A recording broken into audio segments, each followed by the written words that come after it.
What's up guys, Pratima here. Today I brought my early impressions of the new Poco M4 Pro 4G. There's already a 5G variant of this phone that launched way back in November 2021, and you can watch our full review of that phone right here. Now, considering the competition, the M4 Pro 5G delivered decent performance and did not sacrifice a whole lot to bring 5G connectivity either. So what could Poco do with a cheaper 4G variant of the phone? Well, there are a few upgrades and a couple of obvious downgrades here to meet that lower price point. Talking about price, the M4 Pro starts at 15,000 Indian rupees for the base 664GB variant, while the spec'd out 128GB model goes for 18,000 Indian rupees. There's even a flat 1,000 rupees bank discount as an introductory offer, which makes it a really appealing budget phone. I have been using it for a couple of days now, and this is my early impressions, or rather a mini review of the new Poco M4 Pro 4G. But before that, let me quickly unbox the phone. As you can see, the M4 Pro arrives in this bright yellow box like its 5G counterpart. We first have a paper box that houses some documents, a SIM ejector tool, and a soft silicone case. Then there's the phone itself in this power black color option, while it is also available in cool blue and the signature Poco yellow finishes. Finally, you get a compatible 33-watt power brick alongside a Type-A to Type-C cable as well.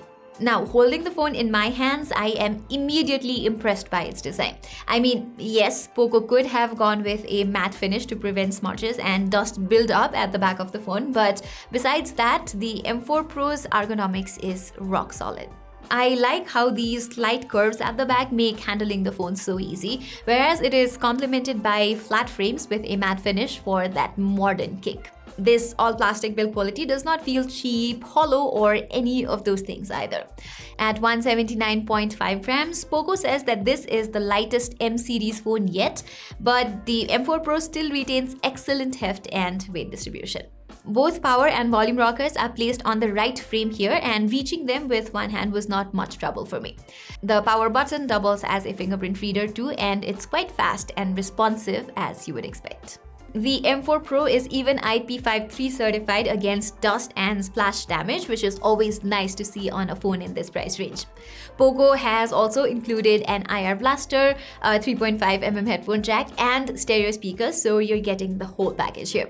And unlike the M4 Pro 5G, its Z-axis linear motor has a fairly strong, loud, and buzzing feedback, which makes the typing experience pretty enjoyable. While I prefer fluid and precise haptics myself, its vibration feedback is more than fine for a budget phone. Besides the great design, the M4 Pro is also an amazing phone for content consumption. Poco has upgraded to an AMOLED display this time, which is a major improvement over the IPS LCD panel that was present on its 5G variant. Protected by Gorilla Glass 3, this OLED screen delivers great colors thanks to the wide DCI-P3 gamut and pitch black contrast with inky blacks and bright whites. I also found its viewing angles to be equally great with no noticeable off-axis color shift. By the way, it is also Wide1 L1 certified for HD playback on OTT platforms like Netflix, but do note that since it's a budget phone, it does not have any form of HDR playback. Moving on, I have no issue with the brightness on this thing either. Poco says that the M4 Pro achieves 700 nits under high brightness mode, whereas it can hit a peak brightness of 1000 nits. But the best thing is this AMOLED upgrade does not come at a sacrifice of a higher refresh rate or always-on display support either. But since I've used a lot of phones with a 120Hz refresh rate, this 90Hz screen does not feel all that special to me. But if you're coming from a regular 60Hz display, the M4 Pro's smoothness is bound to be a visual treat. And it's adaptive as well, meaning the screen intelligently switches between 60Hz and 90Hz to save battery. Unfortunately, in my brief time of use, this display was subject to micro stutters and jitters, which is something we're all familiar with in budget and mid-range phones from Xiaomi and Poco with a higher refresh rate. This is most vividly noticeable once you're scrolling through your Google feed. It's not that the M4 Pro has an incompetent chipset or anything, since the Helio G96 powering the phone is equipped to handle up to 120Hz Full HD displays. So hopefully a fix is on the way. Complementing this display is a set of stereo speakers which gets fairly loud enough and is fine for listening to podcasts or binging your favorite shows. And there's not much distortion at the max volume either, which is great. But the audio sounds almost flat when playing something with a high dynamic range, as it boosts the mids and high frequencies over everything else. Let me play a song to give you a rough idea.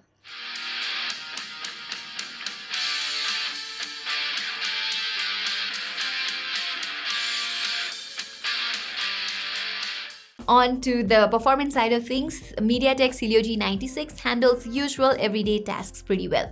And with 6GB of RAM even in the base variant, you can expect a decent multitasking experience too. I usually juggle between 5 to 6 apps at a time, and the M4 Pro managed to keep them in memory just fine. Seems like Xiaomi has really improved RAM management with the MIUI 13. It does come with a bunch of bloatware apps and games, but you can uninstall most of them. However, like most of the latest Xiaomi launches, the M4 Pro is also still on Android 11 and not the latest Android 12 based MIUI 13. Although it's more than likely that this phone will get Android 12 update, but that's about it. I don't think Android 13 is on the cards for this budget phone.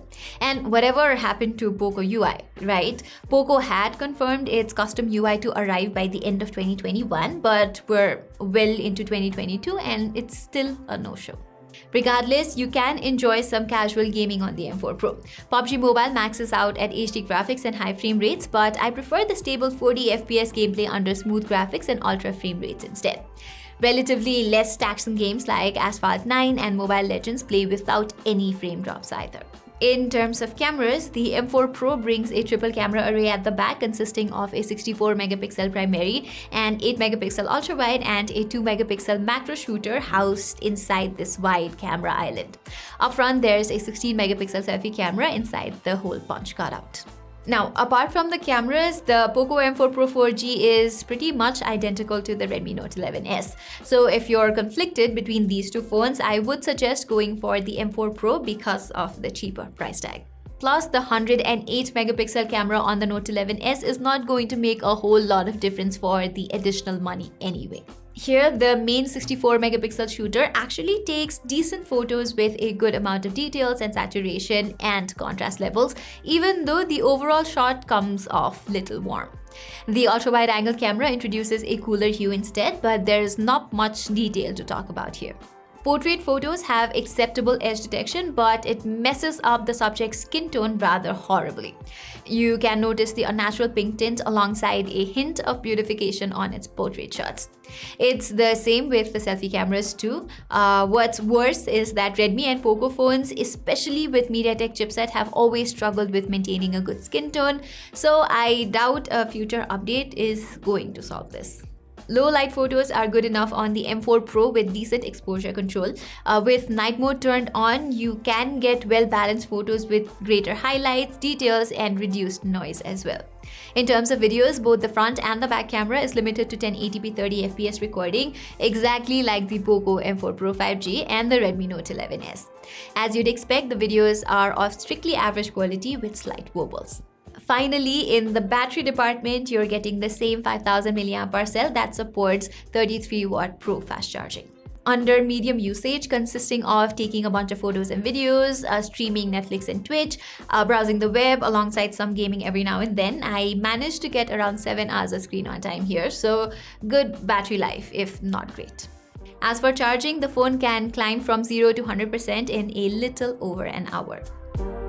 Alright, wrapping it all up, I think the Poco M4 Pro 4G is a decent budget phone, especially with that bank discount I talked about earlier. Sacrificing 5G connectivity, it brings an AMOLED display, which makes it an impressive device for multimedia consumption. And its battery life is pretty remarkable as well.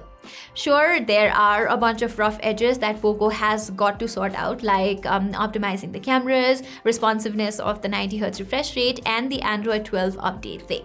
Nonetheless, that does not keep the M4 Pro 4G from being a good budget phone under 15,000 Indian rupees price bracket or some 25,000 rupees in Nepal. So guys, that is all for our unboxing and first impressions of the all-new Poco M4 Pro 4G. What do you think about the device? Do let us know in the comments. Also, if you like this video, don't forget to give it a thumbs up. And while you're there, don't forget to subscribe to our channel. Till then, I'm Pratima and thank you so much for watching.